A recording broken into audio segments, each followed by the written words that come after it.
Welcome back to another season of the Real Housewives of Potomac. Yes, this is season 8, episode 1, and welcome to Delightful by Design, your go-to source for all the latest updates and exciting stories about the Real Housewives and much more. Please follow me on my social media and send me stories you would like my opinions on at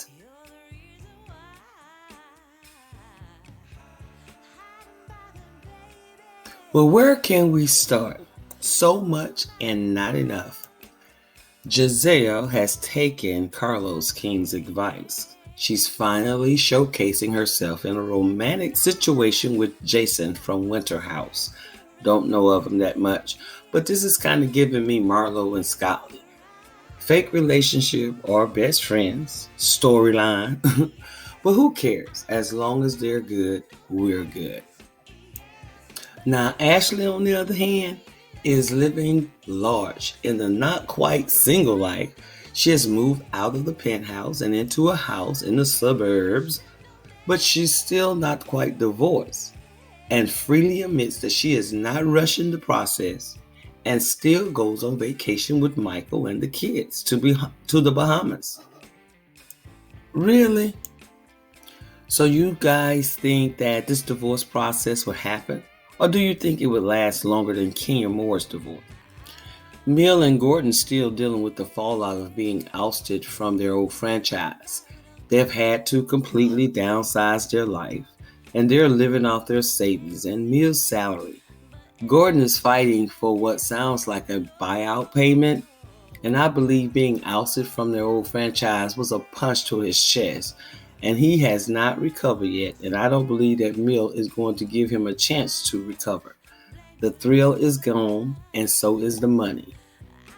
What I think happened, and I'm just speculating here, is that this family here sees that G leaves his wife, his family, and pick up with this young dancer who's taking over his business interests with no alleged training, I don't believe.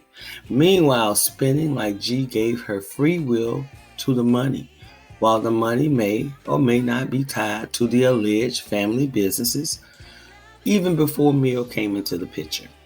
But it sounds like Mill is starting to set up a foundation for making sure that she has an exit plan if G does not recover from his financial fallout. We will get back into Karen, Wendy, and Candace on next week. But all three of them, Candy, Wendy, and Candace, they get together for drinks and discuss the lack of accountability on Robyn's behalf and how the emphasis was on Chris Bassett, where the projection and deflection from what she was dealing with. And I guess what this would be the only accountability that Robyn would have. The storyline would last for about one more episode and then cut. Unless Auntie Carrie does the Lord's work and brings it up later on in the season.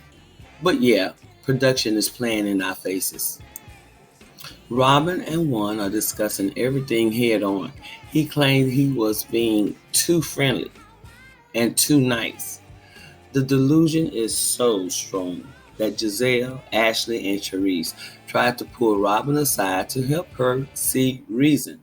They all open up about how their previous been a denial to protect their marriage, knowing full well that their unions were either crumbling or the partners were misbehaving. All right, so what do y'all want me to do? Get mad at him and scream and throw a shoe at him? Oh my God, I can't believe you went to the nail salon with Brianna. Oh my God, how could you do that? Like, that, is that what you want me to do? He is not thinking about you, saying, you know what? This is bad optics. I'm not going to tell him to end his friendship. I'm not going to tell him, oh, you can't do certain things that were fine before. At this point, I don't care what I don't. We're just talking about you, your happiness, your joy. Are you good? My joy has been stolen because of all of the that is piled on nonstop. Every other day is a headline. But there's one person at the center of it. What do you want me to do, Giselle? No. I just want you to be happy. I want you to live your best life. This is the thing. The world wants to tear us apart, right? And yes, my joy has been taken, but it's not Juan's fault. It kind of is. It's Juan's fault. His actions are determining. Juan was in the nail salon. Juan was in the laundromat. Take away the fact Juan was that at the hotel. Okay, bring it on. You know what I'm saying? Like, just bring it on. I don't give a anymore. You don't have to act like this isn't bothering you. The world has come after you as it relates to Juan. I don't give a pile it on. They've already stole my joy. Just keep beating me up. Do you feel like we have your back? Because we're here today because we do. All of this has been a pile on, and this is cruel. This could be an awkward situation, but what would you have done to your friend? Someone said, if I were her friend, I'd shut up and be there when she needs me. We know she ain't leaving him and making him hold herself accountable. So it's no point of beating a dead horse. And then someone else says, so is she saying that the viewers took her joy by not allowing Juan to cheat in peace? Stupid. You're looking stupid. And someone else said, I have a rule with my friends in bad relationships. Express your concern once, but then realize they will ultimately do what they want to do. So just be there, ready to pick up the pieces after. Keep nagging and you will lose a friend. Yeah, that's for sure. That's true. Robyn is feeling embarrassed and ashamed that Juan was caught, but not necessarily about the possibility of him cheating on her. Despite this, she has no plans of leaving him.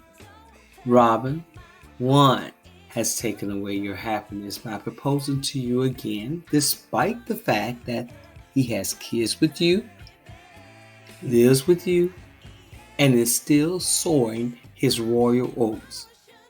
You don't get to be a mean girl to Wendy with this information about your long time relationship. The world don't want you together. Frankly, the world doesn't care, child. I'm of the opinion that this was prearranged and is of convenience. It's not that she doesn't want to tell him to end his relationship with his assistant coach. She simply can't. He won't be acceptive to her opinion. So I believe that there will be more projecting and deflecting on Robyn's behalf this season. So here's my essence of what I took away from the latest episode of the Real Housewives of Potomac. So y'all tell me what you think about this story. Don't forget to like, comment, and subscribe. Bye now.